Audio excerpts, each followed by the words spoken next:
მოგესალმებით ძვირფასო YouTube მაყურებლებო. მე ლაშა გურგენიძე ვარ და ეს ქართული ამბებია. დიდი მადლობა კროკოს გვერდში დგომისთვის და მხარდაჭერისთვის. გამოიწერეთ ჩვენი არხი, მოიწონეთ ვიდეო და მეც არასოდეს დავიღლები თქვენთვის არაჩვეულებრივი ქართული ამბების მოყოლით. დავიწყოთ. ბერია საერთაშორისო აგენტი. სტალინი მოულოდნელად გარდაიცვალა. იგი 1953 წლის 9 მარტს მავზოლეუმში დაასვენეს ლენინის გვერდით. სახალხო გლოვამ ისტორიაში არნახულ მასშტაბსა და სიმძაფრეს მიაღწია. კანდიდ ჩარკვიანმა დიდი ხნის უნახავი ბერია უმალ მოინახულა და ამ შეხვედრიდან შინ გაოგნებული და გაწმილებული დაბრუნდა. გაირკვა, რომ მისი მომავალი კიდევ უფრო ბუნდოვანი და განუჭვრეტელი გამხდარიყო. აგრეთვე მაშინ პირველად შეიტყო, რომ იგეგმებოდა სტალინის პიროვნების კულტის მხილება. საბჭოთა კავშირში მუდმივი, რა თქმა უნდა, არაფერი იყო და სტალინის სიკვდილისთანავე მისი კულტის დამხობას შეუდგნენ. ეს იდეა შესაძლოა სტალინის სიცოცხლეშივე გაჩნდა, მისი გარემოცვის წიაღში. თუმცა ამ წამოწყების ერთ-ერთი მთავარი სულისჩამდგმელი ლავრენტი ბერია იყო. მოგვიანებით მართლაც დაემხო სტალინის კულტი. თუმცა ამას ლავრენტი ბერია ვერ მოესწრო. იგი კანდიდთან საუბრიდან 3 თვის თავზე დააპატიმრეს. წლის ბოლოს კი სიკვდილი მიუსაჯეს. ბრალდება იცით, ხო? საერთაშორისო იმპერიალიზმის აგენტი. ადამიანი, რომელსაც ამ ბრალდებით უამრავი ადამიანი ყავდა გასამართლებული, თვითონ აღმოჩნდა იგივე რამეზე ბრალდებული. წარმოგიდგენიათ, ხო? ბერიას სასამართლო პროცესი გასაიდუმლოებული იყო. წარმოიდგინეთ, ერთადერთი ქართველი, რომელიც ამ პროცესს დაესწრო, გახლავთ მიტროფანე კუჭავა. ეს ადამიანი გელა ჩარკვიანს 1996 წელს შემთხვევით შეხვედრია ლიკანში. გელას უთხოვია მოეყოლა ბერიას სასამართლო პროცესიდან ის, რასაც საჭიროდ ჩათვლიდა. საბჭოთა კავშირი უკვე დანგრეული იყო. ბერიას ამბიდან 43 წელი იყო გასული. თვითონ კუჭავა კი 90 წლის გახლდათ. ამიტომ არანაირი შიშის საფუძველი არ ჰქონდა. შესაბამისად, თამამად მოუყვა რაღაცეები. ბევრ დეტალს გელაც არ იხსენებს. თუმცა ყველაზე მეტად გაუოცებია იმას, რომ 7 დღიან სასამართლო პროცესის განმავლობაში ბერია მხოლოდ მოსამართლეს მიმართავდა და თხოვდა გადაეცათ ხრუშოვისათვის ერთადერთი თხოვნა. მისთვის სიცოცხლე შეენარჩუნებინა. ბერიამ კარგად იცოდა, რასაც ნიშნავდა ამ მუხლით დაჭერილი ადამიანისთვის საბჭოთა სასამართლო პროცესი. მან ზუსტად იცოდა, როგორ დამთავრდებოდა. ამიტომ მხოლოდ ერთ რამეს ითხოვდა, რომ სიკვდილით არ დაესაჯათ. როგორც გითხარით, საბჭოთა კავშირში მუდმივი არაფერი იყო და ბერიასაც ის ბედი ეწია, რაც მის მიერ უსამართლოდ დადანაშაულებულ ათასობით ადამიანს. ის სიკვდილით დასაჯეს. კინტო. ამ ამბავში ძველი თბილისის განუყოფელი ნაწილის კინტოს შესახებ მოგითხრობთ. სიტყვა კინტო მავნე პირს ნიშნავს, მაგრამ ეს ადამიანები სულაც არ მავნებლობდნენ. ისინი მხოლოდ თავიანთი ოფლი და შრომით ცხოვრობდნენ. მთელ ქონებას, რასაც დღის განმავლობაში მოიხვეჭდნენ, საღამოს ქეიფში ხარჯავდნენ, ცეკვავდნენ, ღეროდნენ, დროს ატარებდნენ, სხვათა შორის იცვავდნენ ძალიან სუფთად და კოხტად. იმათი ლეკური ერთობ გასაოცარი ყოფილა და სასიამოვნოდ ცაცქერი. დამეთანხმებით, რომ ცეკვა კინტაურიც ლამაზი საყურებელია. ისინი ხშირად გაშლილ სუფრაზე ისე თამაშობდნენ, ფეხს არაფერს წამოკრავდნენ, რაც ძალიან დიდ ოსტატობად ითვლებოდა. სხვადასხვა ფილმებში ალბათ გინახავთ კიდეც, როგორი გამრთობი ხალხიც ყოფილა. მთვარიან ღამეში ისინი ხშირად მტკვრის პირზე ლხინში ატარებდნენ და ერთობოდნენ. რაც შეეხება მათი შემოსავლის წყაროს. კინტოები დიდი თაბახებით ქუჩა-ქუჩა ხილს ატარებდნენ და ყიდნენ. ხშირად მდიდარი მოქალაქეების სახლებს ჩამოუვლიდნენ, მოამარაგებდნენ ხილით, თევზით, სხვადასხვა პროდუქტებით და ფულს მოგვიანებით აკრებდნენ. საღამოს კი უკვე გითხარით, როგორც ხარჯავდნენ ამ ფულს. ერთხელ ბაზარში ცნობილი სომეხი ვაჭარი მირზოევი თევზს ყიდულობდა. მირზოევი რამდენიმე ქარხნის ამშენებელი და პატრონი იყო. დიდი ფულის მფლობელიც, თუმცა თევზის ფასი ეძვირა. არაფრით უნდოდა ამ ხელა ფულის გადახდა თევზში. ევაჭრა გამყიდველს, იქიდან მიუდგა, აქედან.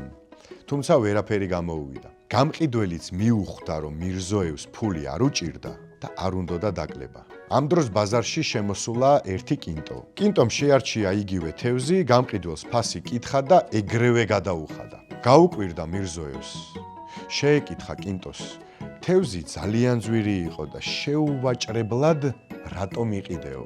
კინტომ კი უპასუხა, სანამ მაქვს ჯიბეში ფული ესე ვიცხოვრებ და როცა გამომელევა, მერე შენსავით ვიცხოვრებო.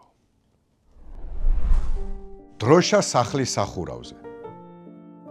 დალი შეროზიას მოგონება მერაბ კოსტავაზე.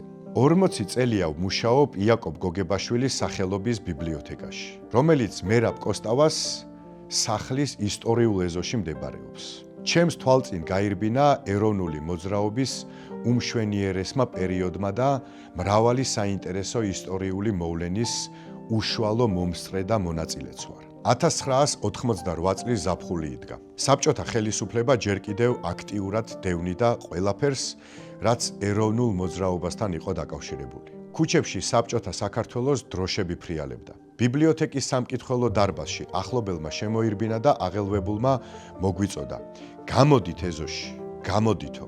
თანამშრომლები თვალის დახამხამებაში ეზოში აღმოჩნდით. საცხოვრებელი სახლის სახურავზე მიდგმული კიბიდან ჩამოდის გაღიმებული მერაბი და გვეუბნება: "ნახეთ, დამოუკიდებელი საქართველოს დროშა ავაფრიალე.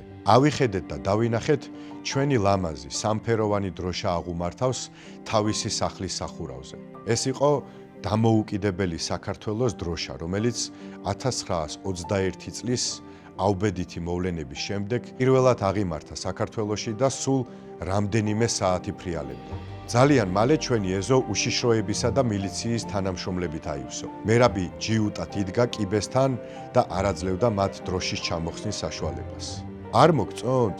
ნახეთ, რა ლამაზად ფრიალებს ჩვენი დროშა", მიმართავს მილიციის უფროს მერაბი. "რას ამბობ, მერაბ, არ იცი რა შეიძლება მოყვეს ამ ამბავს. თელმა ქალაქმა დაინახა, ყველას დაგვჭიან, არავის გვაპატიებენ. ჩამოხსენი გემუდარები, კაცურად გეხვეწები გვენცაძე." ცოტა ხნის შემდეგ მერაბი მოლბა: "ჩამოხსენით, მაგრამ იცოდეთ, რომ ცოტა ხანში ეს დროშა საქართველოში ყველა სახლის თავზე აღიმართება." ასეც მოხდა. დიდი კაცი იყო მერაბ კოსტავა, ძალიან დიდი. აკაკი შანიძის დაკარგული ოქროს მედალი. ქუთაისის კლასიკური გიმნაზიის მოსწავლეებს 1909 წელს აკაკისადმი მიძღვნილი სალიტერატურო საღამო გაუმართავთ. გიმნაზიის დირექტორს გლუშაკოვს, რომელიც გამოირჩეოდა ქართველი გიმნაზიელების მიმართ სისასტიკისა და რუსული განათლების პოლიტიკის მტკიცე დაცვით, საგანგებოდ შეუმოწმებია ყველა მოხსენება, რომელიც უნდა წაიკითხათ მოსწავლეებს. რა თქმა უნდა, რუსულ ენაზე. გლუშაკოვმა სათითაოდ გადაიკითხა ყველა გამომსვლელის ტექსტი. ვაი და რამე არ გაიპაროსო. ისეთი ცუდი აურა ჰქონდა ამ კაცს, რომ მაინც და მაინც არავინ ყოფილა ზეიმის ხასიათზე. მეტსაც გეტყვით, ამ საღამოს მათ ღიად ვერც აკაკის მოწვევა გაბედეს და მხოლოდ ფარულად, როგორც დაუპატიჟებელი სტუმარი, ისე მოსულა პოეტი. წარმოიდგინეთ გლუშაკოვის გაოცება, როცა გიმნაზიელებმა სულ სხვა პროგრამა წარადგინეს. ამას წააკითხეს რაღაც სულელური რუსული ტექსტები და აკაკი რომ მოვიდა, სულ სხვა რამე დადგეს. გიმნაზიელებს წაუკითხავთ აკაკის ლექსები ქართულად და დაუდგამთ პიესა პატარა კახის მეორე ქმედებაზე. გლუშაკოვს ერთი სული ჰქონდა მალე დამთავრებულიყო საღამო, თუმცა ტანჯვა ჯერ კიდევ წინელოდა. ამ საღამოს რუსულ ენაზე მოხსენებით გამოსულა გიმნაზიის მაშინდელი მოსწავლე აკაკი შანიძე, რომელსაც ვრცლად უსაუბრია პოეტის შემოქმედებაში ნაციონალურ განმანთავისუფლებელი მოტივების შესახებ. ამას სულ გაუცოფებია გლუშაკოვი. დროზე ადრე ბრძანა საღამოს დახურვა და დაიწყო წივილკივილი. თუმცა გვიანი იყო. გიმნაზიის სტუდენტებმა უკვე სათანადო პატივი მიაგეს აკაკის. გადაწყვიტეს აკაკი შანიძის გიმნაზიიდან გარიცხვა, თუმცა ისევ აკაკი წერეთელი ჩაერია საქმეში და გადაარჩინა. გლუშაკოვი კი იმით დაკმაყოფილდა, რომ წარჩინებულ გიმნაზიელს ოქროს მედალი ჩამოართვა. ვითომ დიდი რამე გააკეთა რა. რად უნდოდა აკაკი შანიძეს ვიღაც გლუშაკოვის მედალი. მოკლედ დღეისათვის სულ ეს იყო. მადლობა ყურადღებისთვის. გამოიწერეთ არხი და დაალაიქეთ ვიდეო. მე მალე დაგიბრუნდებით ახალი, ცხელი ქართული ამბებით. დროებით.